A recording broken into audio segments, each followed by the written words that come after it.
In today's video, I'm going to show you exactly how to cut out an image in Photoshop using the fastest and easiest method available in 2026.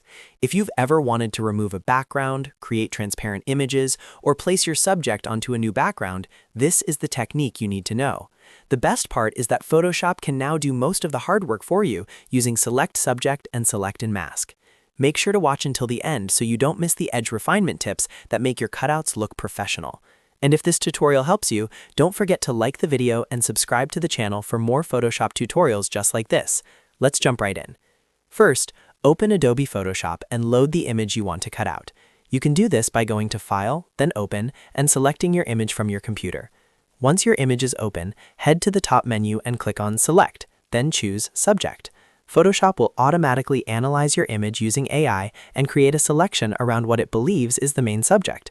In most cases, especially with clear subjects like people, products, or animals, the selection will be surprisingly accurate. After Photoshop creates the selection, you'll see marching ants around your subject. At this point, go up to the top options bar and click on Select and Mask. This opens a dedicated workspace where you can refine your selection and make it look clean and natural. Inside the Select and Mask workspace, you'll see several tools on the left side. If your subject has detailed areas like hair, fur, or complex edges, choose the Refine Edge brush tool. It's specifically designed to handle tricky edges. Simply paint over the areas where the background and subject blend together, such as hair strands. As you brush over these areas, Photoshop will intelligently refine the edge and separate fine details from the background. You can also adjust the global refinement sliders on the right side. For example, you can slightly increase smooth to reduce jagged edges, add a small amount of feather for a softer transition, and adjust contrast to sharpen the edge if needed.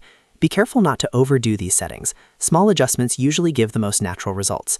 To better see your selection, you can change the view mode from the drop-down at the top right.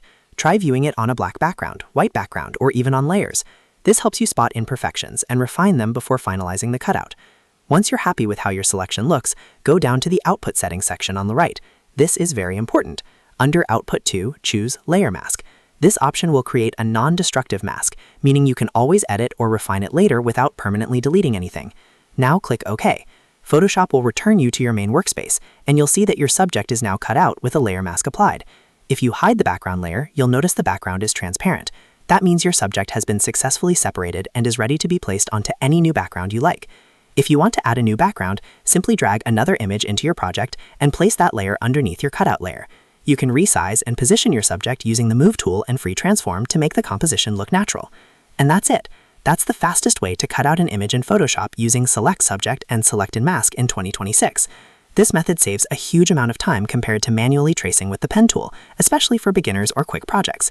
If you found this helpful, make sure to hit that like button and subscribe to the channel for more easy Photoshop tutorials. Let me know in the comments what other Photoshop tools you'd like to learn next. Thanks for watching, and I'll see you in the next video.